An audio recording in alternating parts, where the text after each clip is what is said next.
सन्माननीय भुजबळ साहेबांच्या समोर जी माझी उमेदवारी दिली होती ती सन्माननीय राजसाहेबांनीच माझी उमेदवारी त्यावेळेला की सामना प्रेसमध्ये राजसाहेब होते, उद्धव साहेब होते, पण राजसाहेबांचा प्रामुख्याने त्यात रोल होता. आणि त्यावेळेला त्यांनी मला सांगितलं होतं की तू भुजबळ साहेबांसोबत, त्यावेळेला मी नागपाड्यामध्ये नगरसेवक होतो, मला सांगितलं होतं की तू भुजबळांसोबत उभा राहणार का. तर म्हटलं साहेब आपण राष्ट्रवादीला तर मी उभा राहील, मला काय अडचण नाही, निवडून येणार का. तर म्हटलं हो 100% निवडून येईल, मला पूर्ण खात्री आहे. नक्की नक्की. बोला नाही तुला ओव्हर कॉन्फिडन्स आहे. मी बोला मला ओव्हर कॉन्फिडन्स आहे, मोर कॉन्फिडन्स आहे की नक्की मी निवडून येईल तिथे म्हणून. तर मला बोला अरे मला तुझा जरा अति फाजीलपणा वाटतोय, फाजील आत्मविश्वास वाटतो. म्हणजे नाही साहेब. मग आमच्या दोघांची भेट लागली होती.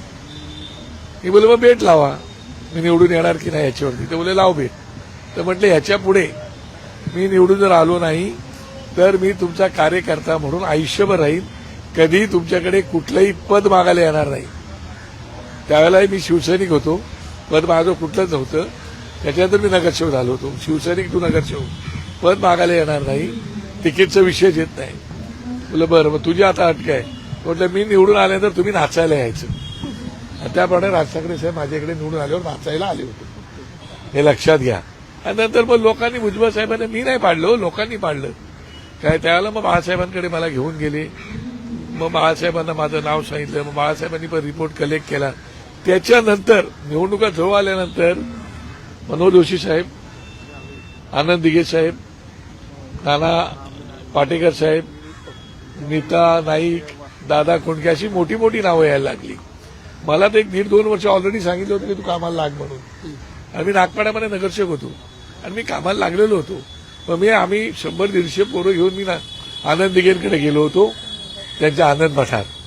त्यावेळेला तो 2:30-3 वाजता आम्हाला आनंद दिघे भेटले होते.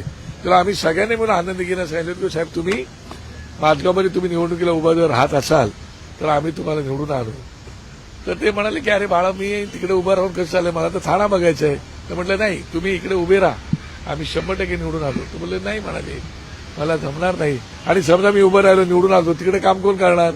तर म्हटलं मी बाजूच्याच वॉर्डला नगरसेवक आहे, तुम्ही 1-2 महिन्यातून एकदा आलं तरी चालेल, बाकी तुमचा वॉर्ड मी सांभाळेल, असा दिघेने मी शब्द दिला होता. पण दिघे बोलला नाही नाही बाळा काय तिकडे मी राहणार नाही उभा, तू आपला तिकडे बघ काय करायचं ते. त्याच्यात एवढी मोठी मोठी नावं आली होती. पण शेवटच्या क्षणापर्यंत बाळासाहेबांनी काही थांग पत्ता लागू दिला नाही. त्याच्यानंतर वर्तमानपत्रात बातमी आली आणि माझं नाव जाहीर झालं.